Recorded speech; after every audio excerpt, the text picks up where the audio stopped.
Without further ado, Mr. Jacob Rees Mogg, MP.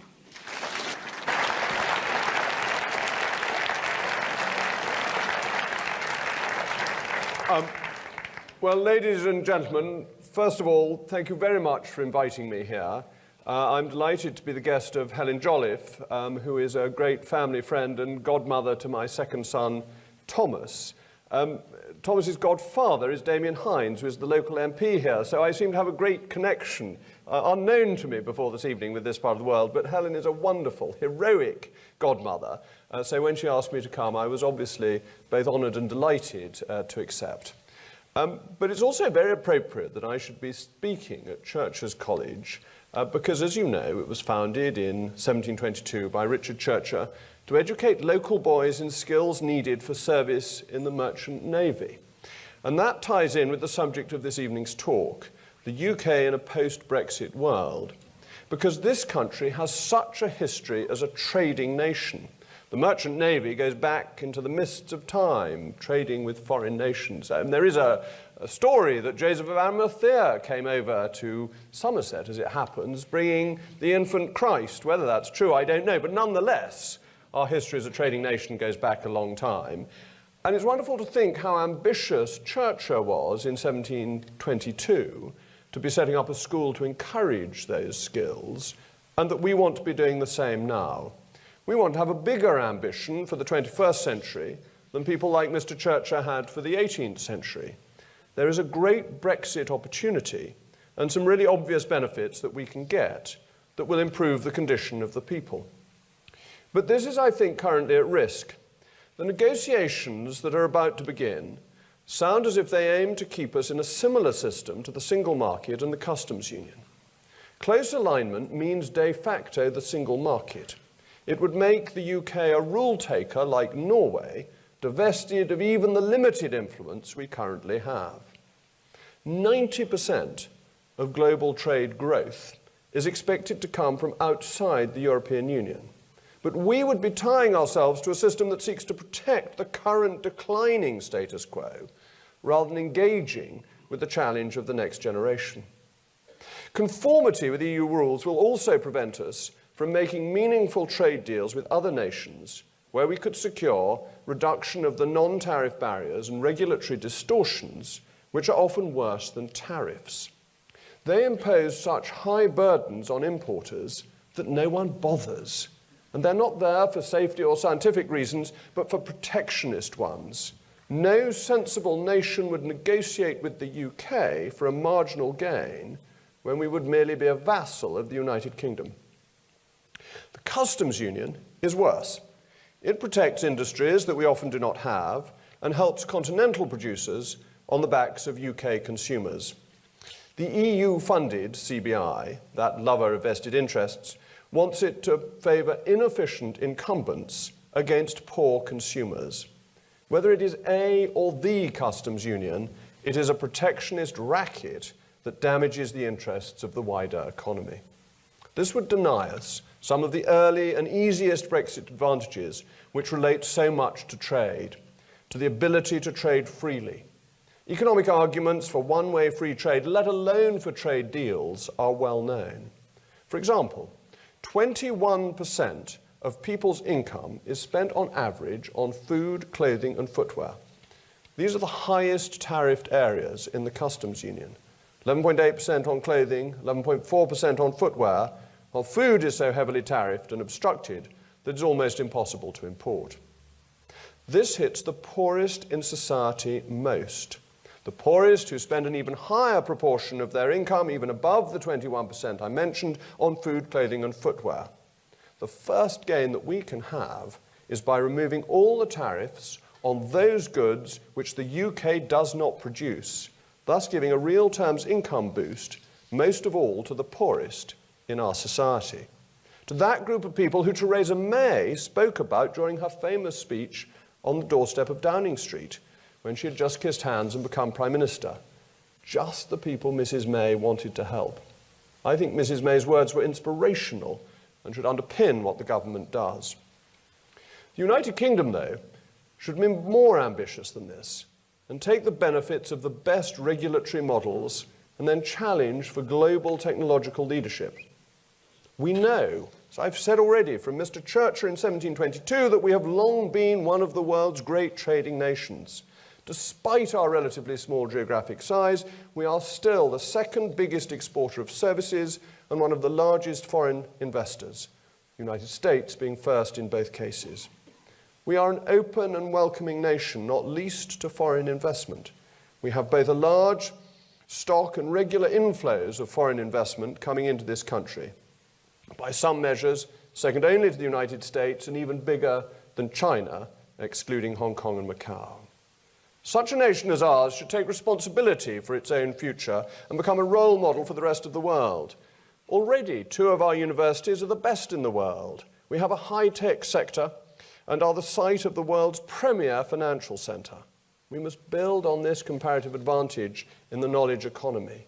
Surely we must become an innovative hub, a centre and driver of the world's technological advance.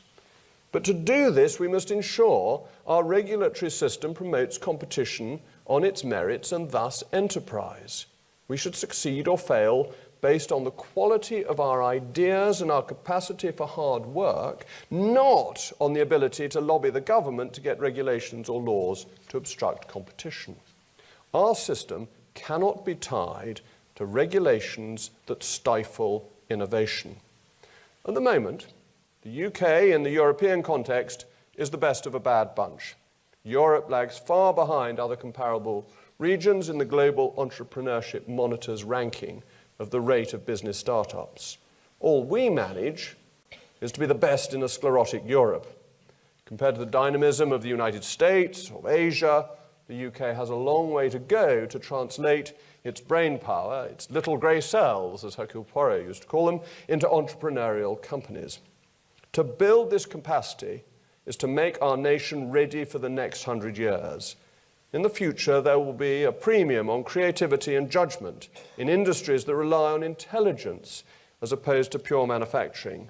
The jobs that people, as opposed to artificial intelligence, will do will be in precisely the space where Britain has the greatest advantage. This does not mean a nation of computer scientists. Innovation and creativity can be applied to all the leading edges of any industry, and it is these leading edges that the British are in a position to capture. In a truly competitive enterprise environment, no one can know precisely what those industries are. Our success will depend on our ability to capture the most valuable parts of increasingly complex supply chains. An example of this is the iPhone. iPhones are manufactured in China, often actually by a Taiwanese company in China. But the value is added by the research and marketing being done in the United States, which reaps the bigger advantage. Consequently, China sees only 6% of the value created. As I've said, we don't know precisely what these areas are, but they will always be important, and they'll be varied. Interestingly, New Zealand, which produces only 3% of the world's milk, controls 30% of the value of the global dairy market. It's not just high-tech areas that will be dependent upon the knowledge economy. It is even in traditional areas such as agriculture. And another example, Taiwan has developed a system of growing vegetables in a water solution rather than soil, using a patent formula of antagonist microorganisms which boost production with low nitrate levels. It's amazingly efficient, and it wants to develop this in York, and it should be encouraged to do so. Our regulations should make it as easy as possible. Unfortunately, in the United Kingdom, there are barriers which may prevent us getting to this bright future. First, the UK-EU relationship may continue to tie the hands of the UK to the regulatory framework which has made Europe so inefficient. This would be bad for the economic environment in our country, but it would also be bad for us dealing with other faster-growing nations.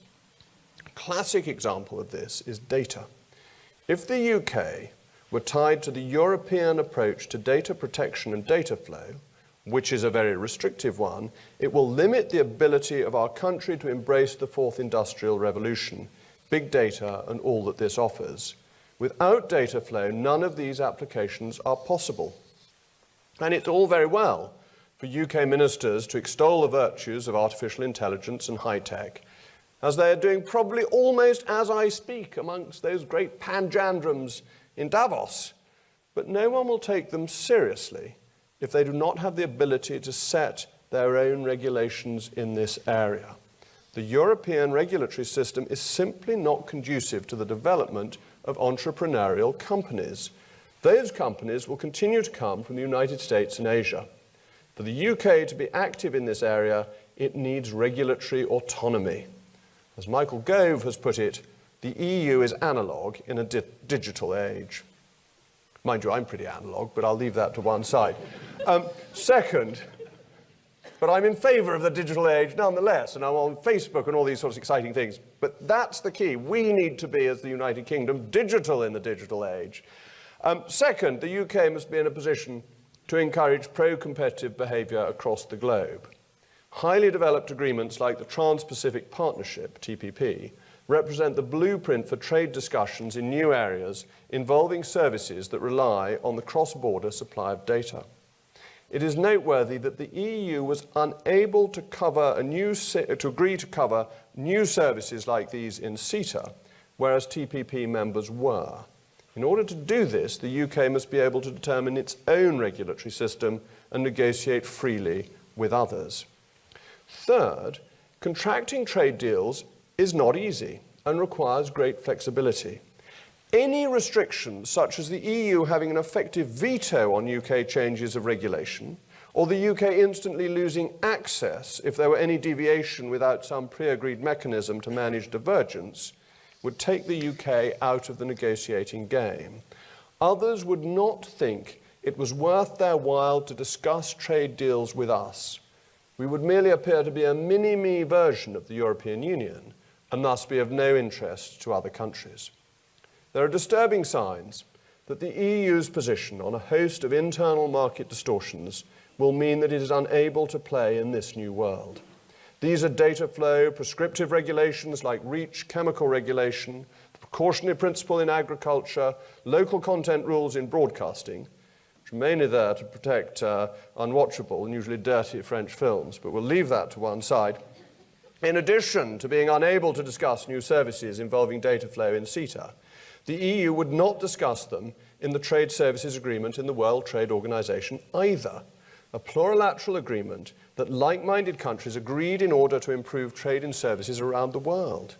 This made the Americans question why the EU were in the discussions in the first place. Why were they there if they weren't willing to do anything? The United Kingdom, dependent as she is on our service exports and the creation and realization of ideas, it would be foolish indeed to put our future into such constrained hands. If the UK can achieve the independence necessary, it can become a rule setter in the world. It can export with its trading partners ideas about how best to create a government structure that will spur innovation and enterprise. Its future can be true to its history. As I said, encapsulated in this college, it is vital to ensure that competition, not cronyism, determines the future prospects of our citizens. Competition allows aspirational societies to be formed where people truly believe that they succeed or fail on their own merits and not some vested interest. Britain's success as a nation can be attributed to the application of this competitive principle. It has been translated through free trade and free markets and has allowed people to come together to meet each other's needs in voluntary exchange. We have reached the portals of a tremendous possibility. If the UK is to execute an independent trade policy, then it can play a role in ensuring that there is an injection of wealth into the economy. This will improve the lot of all mankind, and we, the British people, will be propelled forward on this rising tide. To paraphrase Pitt the Younger, we will have saved ourselves by our exertion, and we will have saved the world by our example. If, on the other hand, this possibility is taken off the table, then Brexit becomes only a damage limitation exercise. And the British people did not vote for that. They did not vote for the management of decline. They voted for hope and opportunity, and politicians must now deliver it. If we do not, if we are timid and cowering and terrified of the future, then our children and theirs will judge us in the balance and find us wanting. Mene, mene, tekel, upharsin. As the writing on the wall said at the feast of Balthazar, we have our future and our destiny in our hands. To embrace the world boldly with this new policy is not a foolish leap into the unknown. Sometimes the bold move is the safest one. Sir Walter Raleigh said, "Fain would I climb, yet fear I to fall." We must not fear too much the fall. For too long, our negotiators seem to have been cowed by the EU. Their approach seems that we must accept what the EU will allow us to do and build from there. This is no way to negotiate, and it is no way for this country to behave. We must negotiate from the international trading framework in which both the UK and the EU sit as equal partners, whose provisions govern our behaviour. We must also not confuse the EU's opening bid with its bottom line. It's put out a new set of negotiating principles for the transition period. This is not Holy Writ, it's the beginning of a negotiation. If we came out with our negotiating objectives, which I think we're about to do, nobody would assume in Europe that they were set in stone. If the EU and the UK, who start out with exact regulatory alignment, cannot agree some mechanism to recognise each other's regulations and one that manages divergence without the UK being prevented from exercising its independence, then who can? Both sides' negotiators must not fail here, and I'm confident that as long as we are strong and negotiate properly, they will not.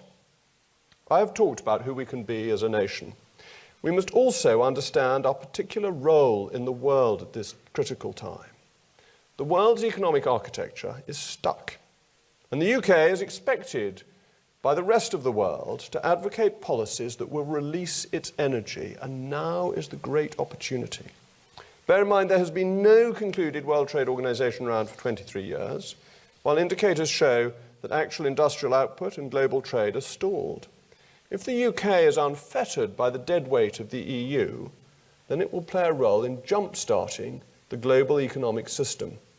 This will unblock many initiatives that have been gummed up for too long, and the economic consequences of globally increased trade are hugely positive. Yet we must never forget that wealth can be created or destroyed, but it is harder to create than to destroy. We are coming, as a nation, to a fork in the road. We can take the familiar path, one actually outlined earlier today by the Chancellor of the Exchequer, that leads to a gradual erosion of our wealth, our success, and ultimately our values by staying close to the EU and aligning our regulation to theirs. We could simply manage decline, or we could take another road that may look to us now unfamiliar, in which case our best days will lie ahead of us. From the agricultural revolution, the repeal of the Corn Laws, the birthplace of the Industrial Revolution, to being an architect of the post-war economic system, the UK has consistently led the way. We have been called on as a nation to be the shaper not only of our destiny, but that of the whole world. If we get it right by opening up our market, seeing the benefits of free trade and regulations that encourage enterprise, others will follow. The EU has too many pen pushers to dare. The US is essentially too big to care. Only a medium-sized, flexible economy can lead the way, and the next great economic revolution should be made in Britain for the benefit of the world. Thank you.